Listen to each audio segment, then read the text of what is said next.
കേരള സർവകലാശാല സിൻഡിക്കേറ്റ് യോഗം പിരിച്ചുവിട്ട ശേഷവും യോഗത്തിൽ തുടർന്ന് ജോയിന്റ് രജിസ്ട്രാറോട് വിശദീകരണം തേടി VC. നാളെ രാവിലെ 9 മണിക്ക് മുൻപ് വിശദീകരണം നൽകാൻ P. ഹരികുമാറിന് നിർദ്ദേശം നൽകി.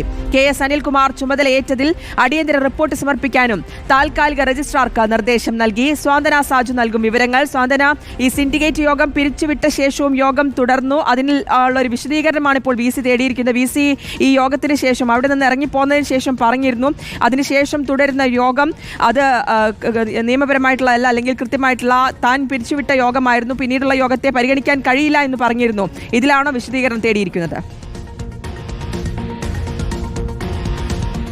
ശ്രുതി, ഇന്ന് കേരള സർവകലാശാലയിൽ നടന്ന സിൻഡിക്കേറ്റ് യോഗത്തിൽ ആകപ്പാടെ നമ്മൾ കണ്ടത് നാടകീയമായ പല രംഗങ്ങൾ തന്നെയായിരുന്നു. ആദ്യം ഈ സിൻഡിക്കേറ്റ് യോഗം കഴിഞ്ഞതിന് ശേഷം രജിസ്ട്രാർ അനിൽകുമാറിന്റെ സസ്പെൻഷൻ റദ്ദാക്കിയെന്ന് സിൻഡിക്കേറ്റ് അംഗങ്ങൾ പറയുന്നു. അതിനുശേഷം 4 മണിയോടുകൂടി രജിസ്ട്രാർ വന്ന് ചുമതലയേൽക്കുന്ന കാഴ്ചയൊക്കെ തന്നെ നമ്മൾ കണ്ടതാണ്. എന്നാൽ അപ്പോഴും സിസ തോമസ് പറഞ്ഞ ഒരു കാര്യമുണ്ടായിരുന്നു, ഈ സിൻഡിക്കേറ്റ് യോഗത്തിൽ അത്തരത്തിലൊരു തീരുമാനം എടുത്തിട്ടില്ല, താൻ സിൻഡിക്കേറ്റ് യോഗം പിരിച്ചുവിട്ടതാണ്. അതിനുശേഷം എടുത്ത ഇത്തരത്തിലുള്ള നടപടികൾ, ഈ അനിൽകുമാറിനെ തിരിച്ചെടുക്കുന്നത്, സസ്പെൻഷൻ റദ്ദാക്കുന്നതുമായി ബന്ധപ്പെട്ടുള്ള നടപടികളൊക്കെ തന്നെയും നിയമവിരുദ്ധമാണ്, അസാധുവാണ് എന്നുള്ള കാര്യം അവർ അപ്പോൾ തന്നെ സൂചിപ്പിച്ചിരുന്നതാണ്. അതിന് പിന്നാലെയാണ് ഇപ്പോൾ മറ്റൊരു നീക്കവുമായി സിസ തോമസ് രംഗത്തെത്തിയിരിക്കുന്നത്. ഈ അനധികൃതമായി യോഗത്തിൽ തുടർന്നു എന്ന് കാണിച്ചുകൊണ്ട് ജോയിന്റ് രജിസ്ട്രാറായ P. ഹരികുമാറിനോട് വിശദീകരണം ചോദിച്ചിരിക്കുകയാണ് സിസ തോമസ്. ഇപ്പോൾ നാളെ രാവിലെ 9 മണിക്ക് മുമ്പ് ഇത്തരത്തിൽ ചേർന്ന താൻ ഈ യോഗം പിരിച്ചുവിട്ട ശേഷവും യോഗത്തിൽ ഇരുന്നതുമായി ബന്ധപ്പെട്ടുള്ള വിശദീകരണം നൽകാനാണ് ജോയിന്റ് രജിസ്ട്രാറായ ഹരികുമാറിനോട് സിസ തോമസ് ആവശ്യപ്പെട്ടിരിക്കുന്നത്.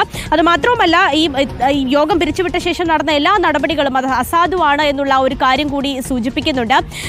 ഈ KS അനിൽകുമാർ ചുമതലയേറ്റത് വളരെ അടിയന്തരമായ ഒരു പ്രശ്നമായി തന്നെ കാണുന്നുണ്ട്.